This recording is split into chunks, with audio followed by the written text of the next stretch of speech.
지난주에 청바지에 대한 다큐멘터리를 하나 보게 되었습니다. 깨끗하고 또 깔끔하게 염색된 청바지가 예전에는 더 선호되었었는데 어느덧 요즘에는 빈티지 청바지가 유행입니다. 원래 청바지는 깨끗하게 염색된 청바지를 구입해서 주인이 입은 그 오랜 세월을 덧입어서 찢겨지고 색이 바래지면 빈티지 청바지가 되는데, 이상하게도 깨끗한 청바지보다 더 멋스럽고 좀 때로는 늘어지고 뜯어지고 꿰매고 또 다시 뜯어지고 또 닳고 한 이 청바지가 왠지 처음 산 청바지보다 더 멋있어요.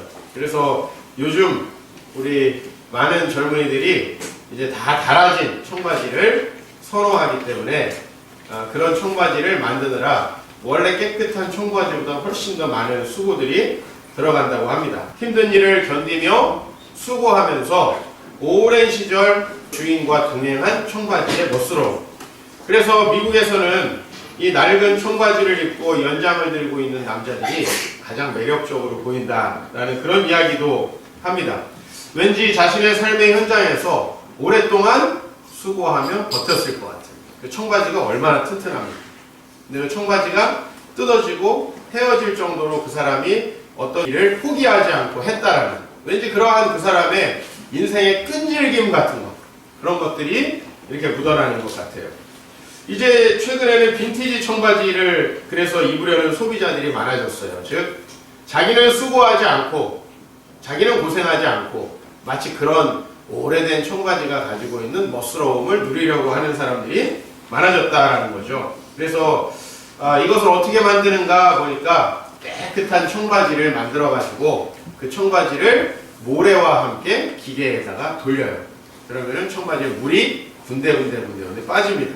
그리고 그것을 이제 다시 끌 같은 걸로 갈고 또 칼로 뜯어가지고 이렇게 모양을 내요. 그래서 빈티지 청바지를 만든다고 합니다.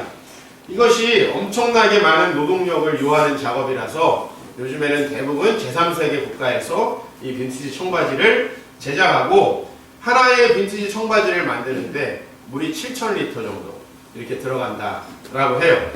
환경오염도 유발한다고 하니까 왠지 더 빈티지 청바지를 새로 사 입는 사람들이 별로 멋있어 보이지 않습니다.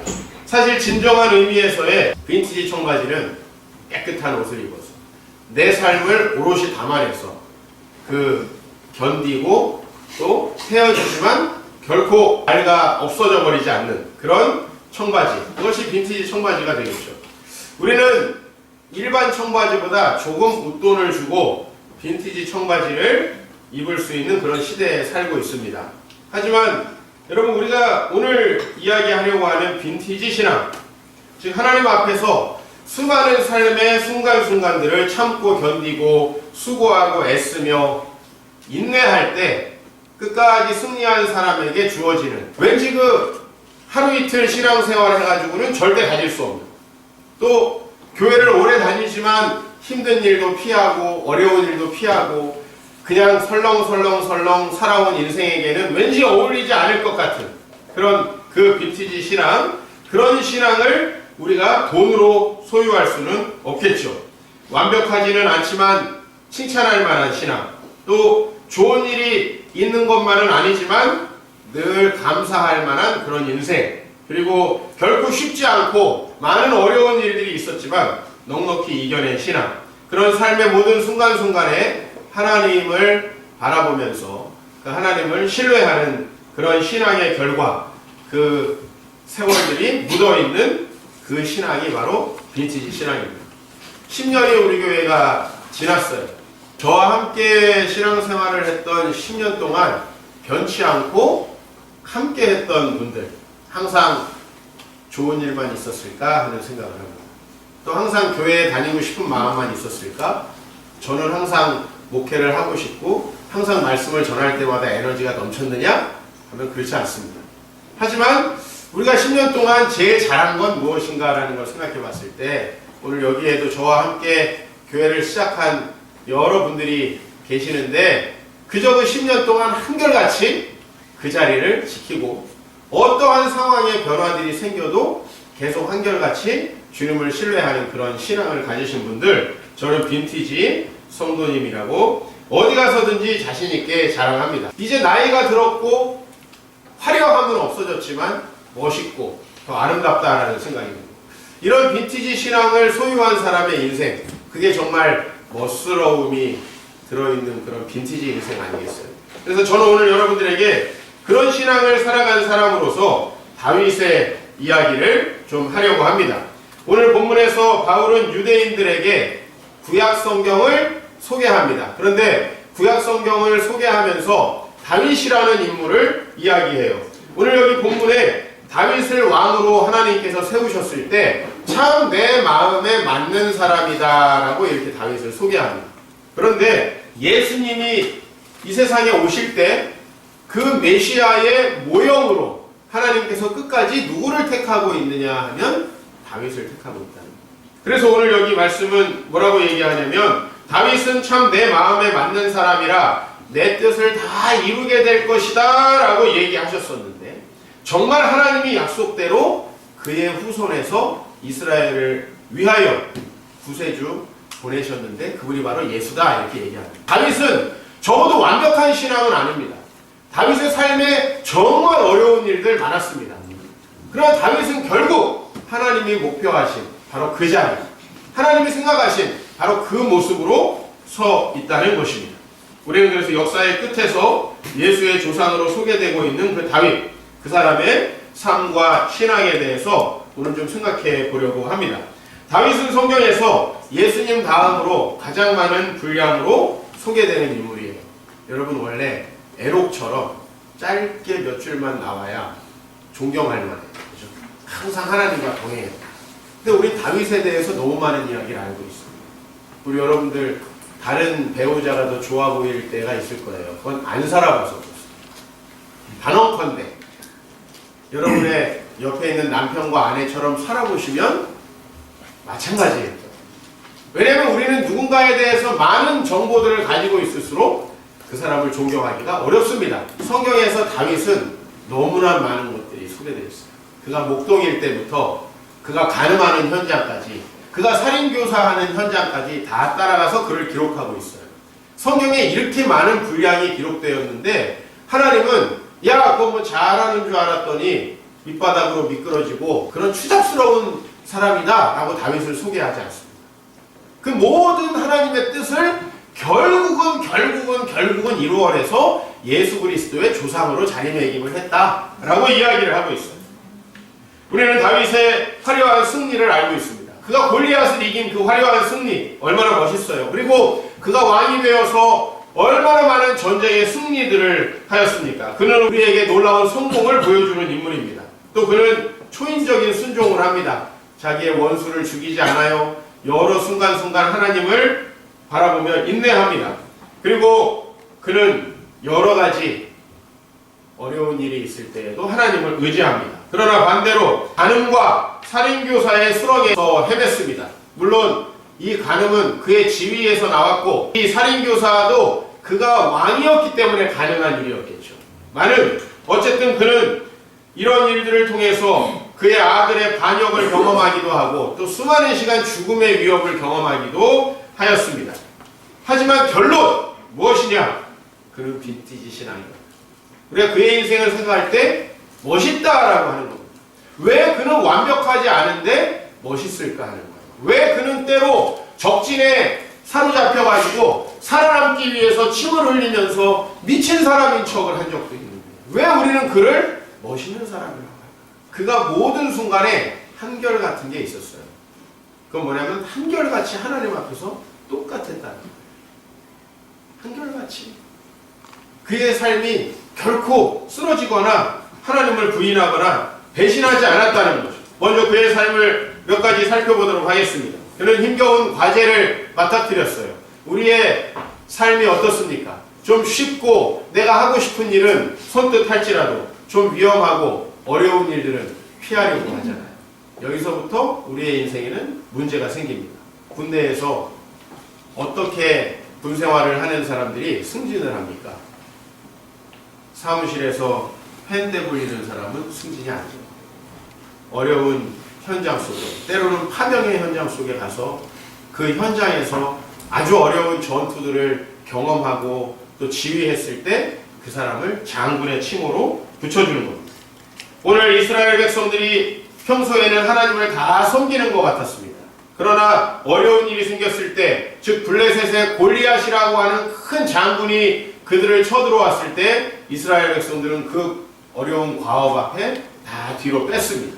그러나 다윗은 어떻게 합니까? 다윗이 블레셋 사람에게 이르되 너는 칼과 창과 단창으로 내게 나아오거니와 나는 만군의 여호와의 이름 내가 모욕하는 이스라엘 군대 하나님의 이름으로 내게 나아가노라. 어려운 일이 있을 때 피하지 않고 어려운 일이 있을 때 포기하지 않는 그 신앙이 바로 다윗의 모습이었다고 하는 거죠. 여러분, 항상 쉬운 일만 우리에게 주어질 수 없습니다.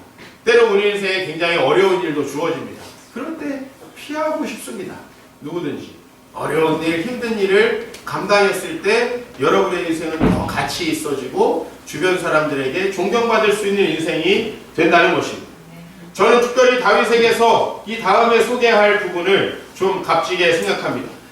사람이 어려운 일이 있을 때, 힘든 일이 있을 때 의연히 그 일을 감당하는 거 쉽지만 그 일에 성공하여서 많은 부와 많은 물질적인 성공들 찾아왔을 때, 많은 또 세상의 권력들이 찾아왔을 때 교만하지 않기가 굉장히 어렵습니다. 우리나라 말에 화장실 갈 때 달고 올 때 달고, 물에서 건져줬더니 가방 내놓으라고 한다, 이런 말이 있습니다. 상황마다 우리는 얼마나 이 마음이 교만하여지고 간사하여지는지 몰라요. 그러나 다윗은 자기가 왕이 돼서 엄청나게 많은 부를 소유하게 되었고 그 부를 하나님 앞에 드리면서 이렇게 고백을 합니다. 같이 좀 읽으면 좋겠습니다. 부와 귀가 주께로 말미암고 또 주는 만물의 주께가 되사 손에 권세와 능력이 있사오니 모든 사람을 크게 하심과 강하게 하심이 주의 손에 있나이다.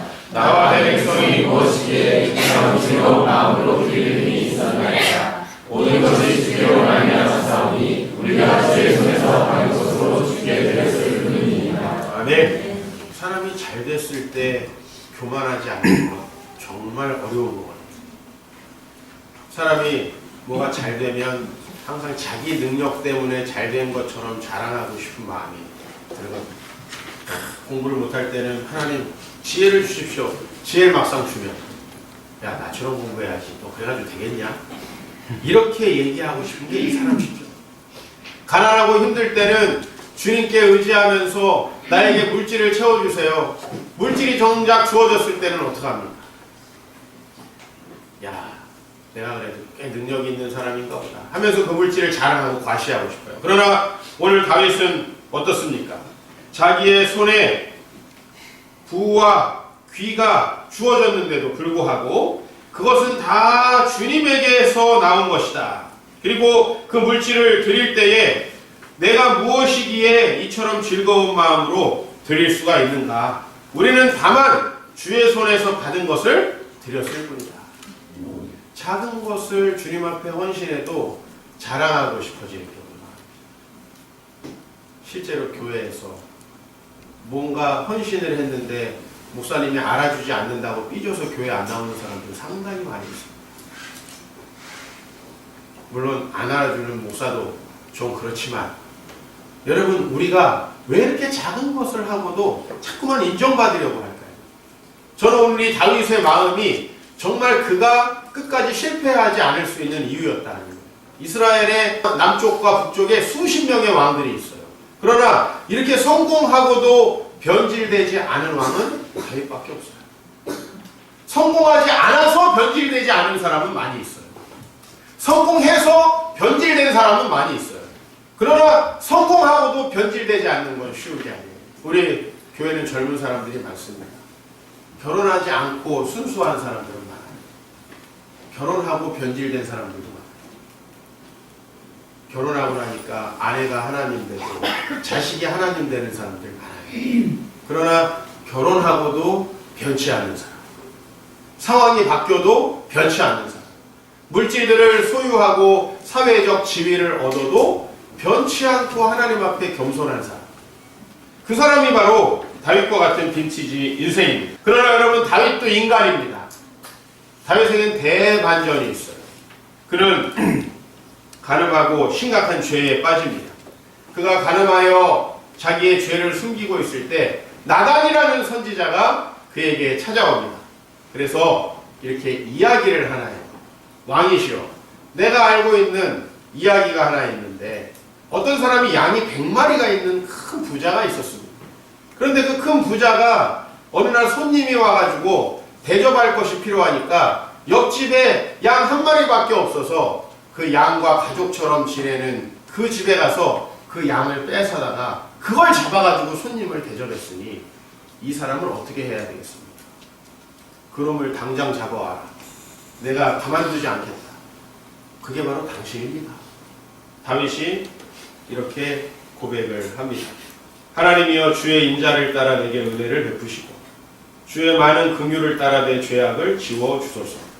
나의 죄악을 맑게 씻으시며 나의 죄를 깨끗이 제하소서. 물은 나는 내 죄가를 아오니 내 죄가 항상 내 앞에 있나이다. 사람은 죄를 지으면 하나님 앞에 나아가기 싫어져요. 왜? 하나님 앞에 나갈수록 내 죄가 더 깊게 생각나요. 피하고 싶어지고 상황을 변명하고 싶어지고, 야, 왕이 있고 여자 하나 건드린 게 뭐가 그렇게 큰 죄냐? 라고 얘기하고 싶어져. 그러나 그 선지자 앞에 겸손한 이 모습을 보십시오.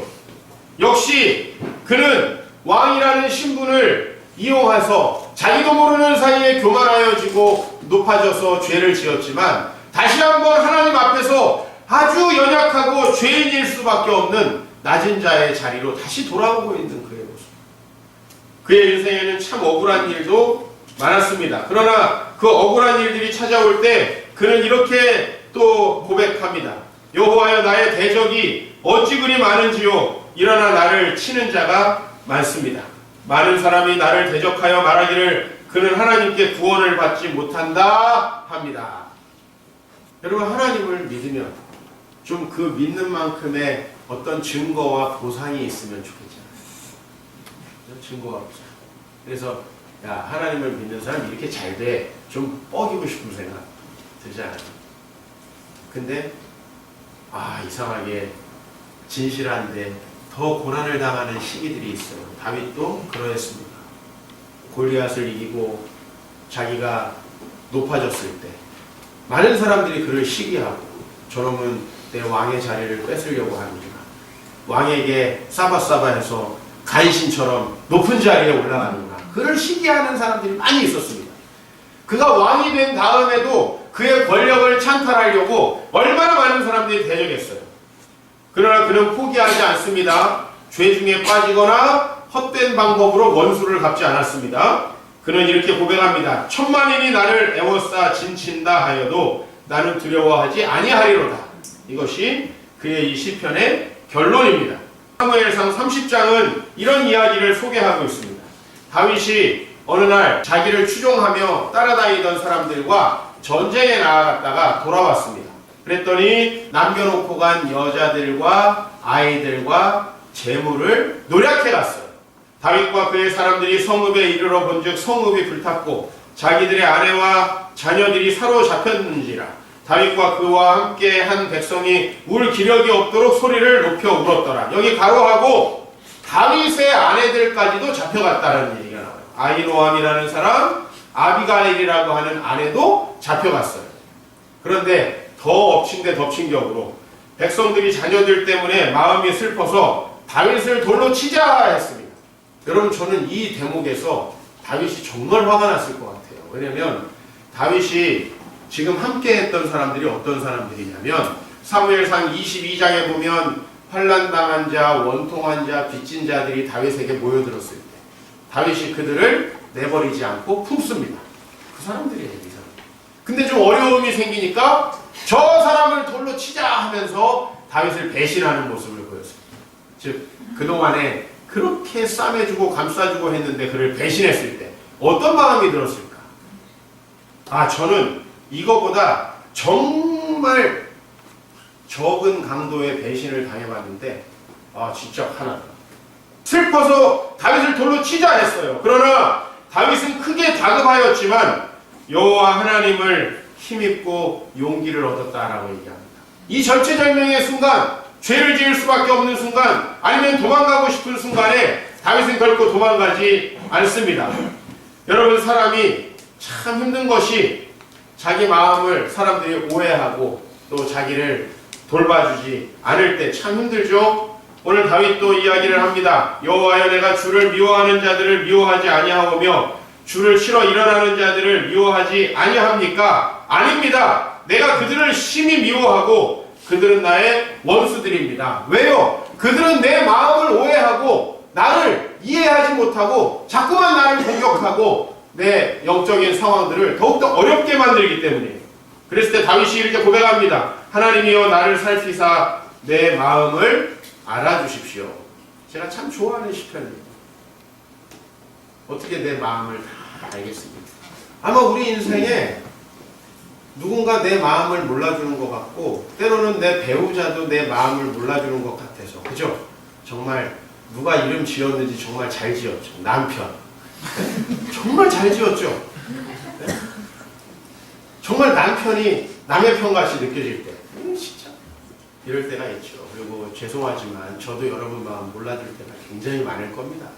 그래도 여러분, 어떤 순간에도 하나님을 찾을 때, 그리고 어떤 간절한 순간에도 그 하나님을 찾을 때, 이게 바로 우리에게 가져다 주는 게 무엇인가? 그 힘들고 어려울 때 하나님께 기도하고, 힘들고 어려울 때 주님 앞에 나아오고, 내가 피하고 싶은 일들을 감당하면서도 주님께 의지할 때, 그때 우리의 삶에 새겨지는 그 흔적들, 그게 우리로 하여금 정말 멋있는 인생을 만들어내고 존경할 만한 신앙인을 만들어내고, 나중에 여러분들의 부모님이 여러분들을 볼 때에, 야, 우리 엄마 아빠 참 멋있다, 배운 건 별로 없으시고 뭐 이 세상에서 큰 업적을 이루시진 않았어도 참 멋있다, 존경할 만하다, 이렇게 얘기하시고, 우리는 다 주님께 받은 사명을 가지고 살아갑니다.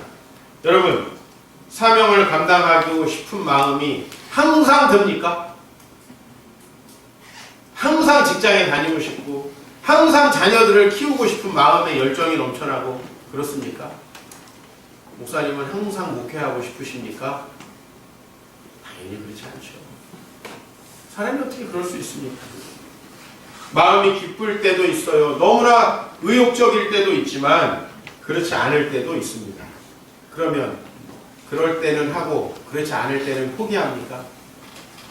우리는 하나님과 이웃을 사랑해야 한다라는 하나님의 계명을 받고 있습니다. 그러나 정말 하나님과 이웃을 사랑할 만한 상황의 형편에 그런 물질적인 여유에 속할 때도 있지만 그렇지 않을 때도 있기 마련입니다. 우리는 이 성경 속에 모든 사람을 사랑해야 된다라고 얘기합니다. 참 사랑이라는 주제, 평생 동안 저를 괴롭히는 주제예요. 왜냐하면 여전히 내가 어떤 사람들을 보면 참 자연스럽게 마음에서 사랑이 우러나지만 어떤 사람들을 보면 아니에요. 여전히 인간이란 내가 어떤 사람은 아무것도 안 줘도 참 사랑스러운 마음이 들지만 어떤 사람들은 아니에요. 그래서 우리는 사랑할 만한 사람은 사랑하고 사랑할 만하지 않은 사람은 안 해도 되겠습니다. 피하면 되겠습니다. 우리는 봉사하고 섬겨야 합니다. 어떤 일은 쉽고 여러분들이 쉽게 내켜서 할 수 있는 일이겠지만 어떤 일들은 아니에요. 저도 인생을 살아가며 자녀들을 키우며 우리 아내랑 같이 가정을 이루며 저에게 맡겨진 일들을 하는데 참 제가 힘들고 어렵고 하기 싫은 일들도 있습니다.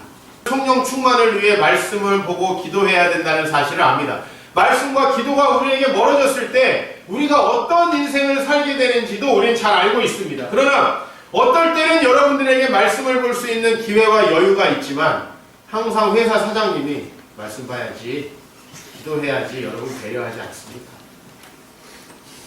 항상 여러분의 상황과 형편이 그렇게 되어지지 않을 겁니다. 때로는 여러분의 배우자도 여러분들이 말씀 보고 기도하고 건강을 위해서 운동하고 또 여러분들의 미래를 위해서 책을 보도록 아마 여유를 주지 않을 수도 있습니다. 우리 좀 한결같았으면 좋겠습니다. 다윗은 완전한 사람이 아니었습니다. 그러나 어떤 상황에서도 모든 걸 견디며 끝까지 하나님 편에 섭니다. 저도 늘 건강한 거 아니고 늘 기분 좋은 거 아니고 특히 늘 하나님의 말씀을 전하고 싶어서 막 안달복달하는 마음이 들지도 않아요, 사실.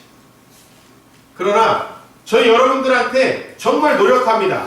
항상 건강하게, 항상 즐겁게, 항상 기쁘게, 그리고 주말에는 기분도 좋아서 여러분들 손도 좀 잡고 여러분과 따뜻한 대화도 하고 싶은 마음을 가지려고 정말 노력해요. 우리 삶에 성공이 찾아오든 실패를 찾아오든 성공할 때 교만하지 않고 실패할 때도 좌절하지 않는 여러분 되시길 축원합니다.